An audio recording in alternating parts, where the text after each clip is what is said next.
চুঁচুড়া ইমামবাড়া হাসপাতালে সিজার হওয়া 4 প্রসূতির সংকটজনক অবস্থা এবং একজনের মৃত্যুর খবরে চাঞ্চল্য ছড়িয়েছে। একই দিনে চুঁচুড়া ইমামবাড়া হাসপাতালে সিজার হয়েছিল 5 মহিলার। এরপর থেকেই তারা গুরুতর অসুস্থ হয়ে পড়তে থাকেন। শরীরে দেখা দেয় নানা জটিলতা, তাদের মধ্যে একজনের মৃত্যু হয়েছে।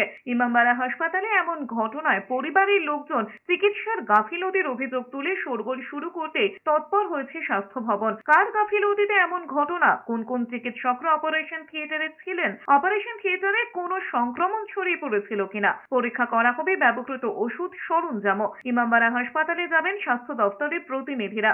সোম এবং মঙ্গলবার হাসপাতালে 5 জন প্রসূতির সিজারের মাধ্যমে সন্তান জন্ম দেওয়ার পর থেকে অসুস্থ হয়ে পড়তে থাকেন প্রসূতিরা। এরপরেই 5 শিশুকে এসএনসিইউতে স্থানান্তরিত করা হয়।